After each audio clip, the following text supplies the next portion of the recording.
Check, and today I'll be presenting on the managing and leading organizations, what I've learned specifically regarding chapters 5 and 11 from the textbook, and I have 2 readings from each chapter that I'm going to touch on briefly. And this is all in regards to my interview with my interviewee, Kent Percocha.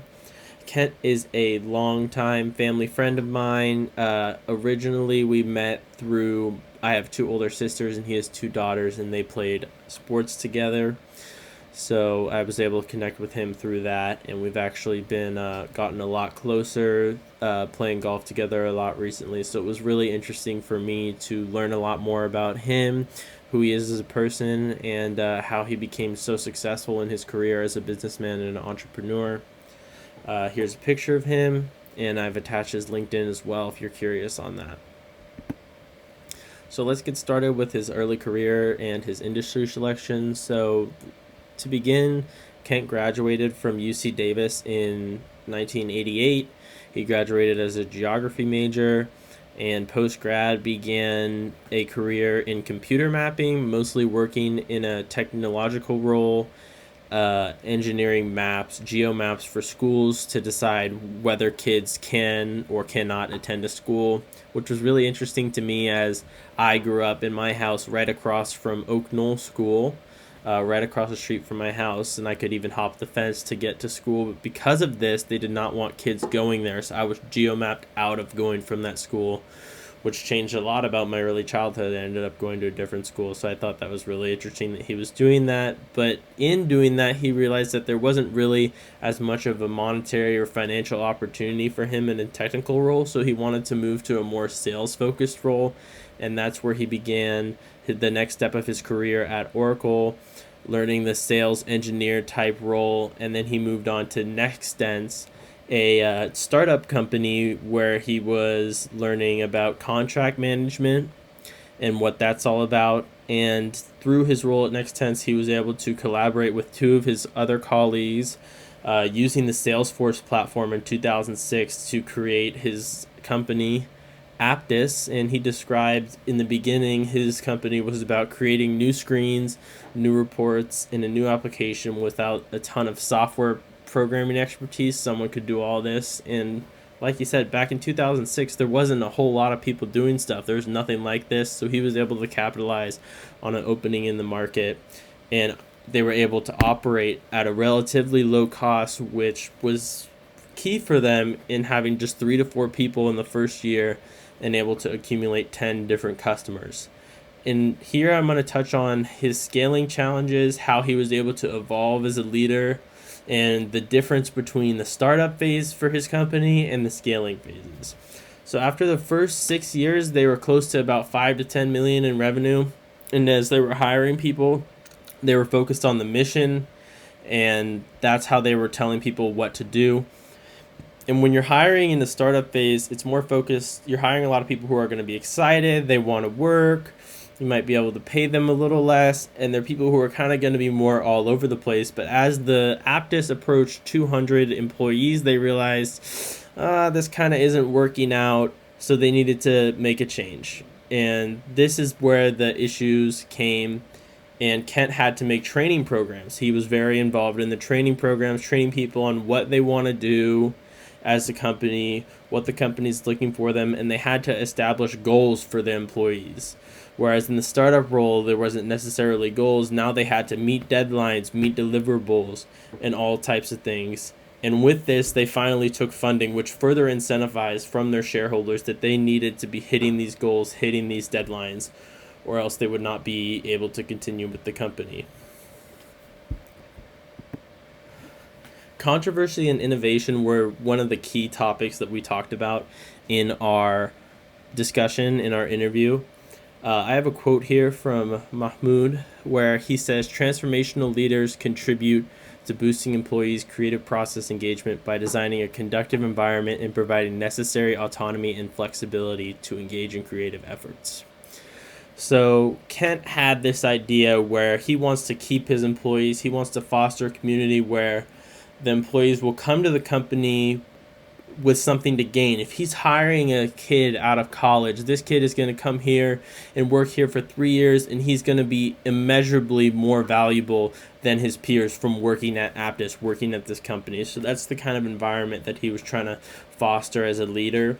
And one of these things that he was doing later on in his career, about 3 years before he retired, is he wanted to do this summer camp idea. He had his team as a sales engineer. His sales engineers were his most valued employees, the people who would pitch products, design these elaborate things to pitch to companies, and they worked hand in hand with the sales team. And he needed these people all on the same page and feeling valued by their company. So what he did is he pitched to this company a summer camp where they would pay $100,000 to take them all to Bozeman, Montana for 3 days and participate in activities like who could build the tallest tower out of popsicle sticks, or just other simple bonding activities like whitewater rafting. And through these, the employees would be able to see more value than just pay from this company, and that Aptus really cared about them. And Kent was all about proactively keeping employees, because there's no bigger hassle in Silicon Valley than a competitor stealing your employee from you. And to me, that's how he was a transformational leader, as you won't see companies typically trying to keep their employees until they already have one foot out the door. And at that point, what can you do?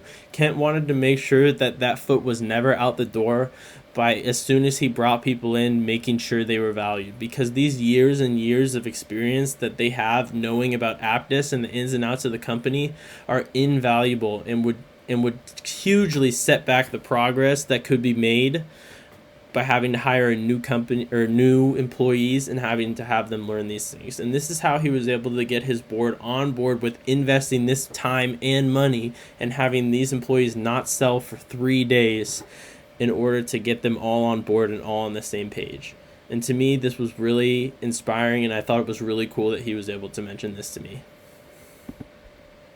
Finally, I want to talk about the last stage of his career.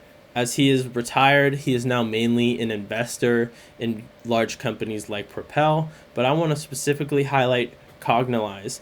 There's 2 German founders, Verena Krakow and Christian Hartmann, the founders of Cognalize.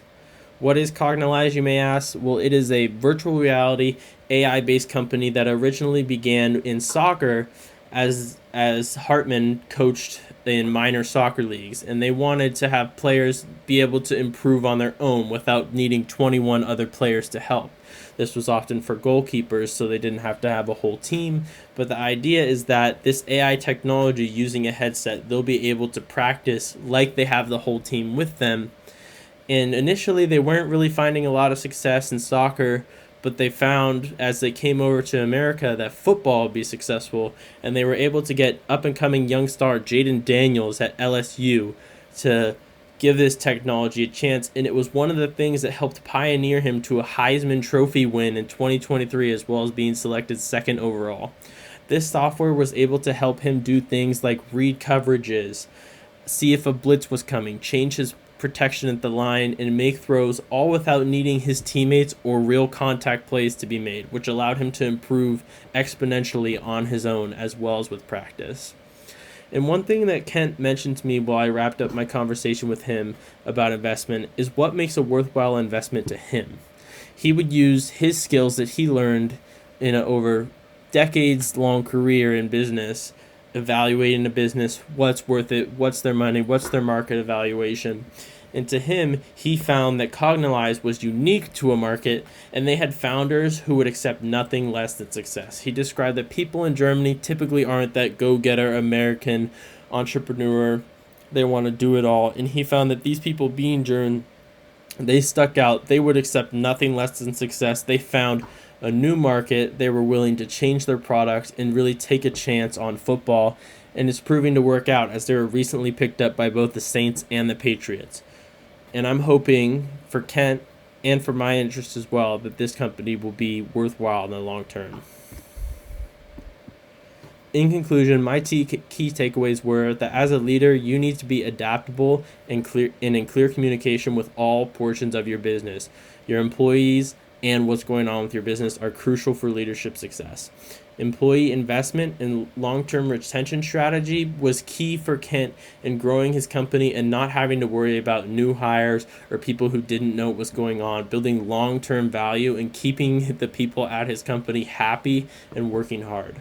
This transformational leadership that he displayed was a key in him being able to innovate and build a cohesive team that created a company that now has him living in a lavish mansion in Atherton. Although Aptus never was able to go public, it's clear that Kent was able to build something that he can be proud of. So here are my references. I've referenced 4 articles as well as a textbook, and then I've also attached an article referencing Jaden Daniels and the company that we just discussed. Thank you so much.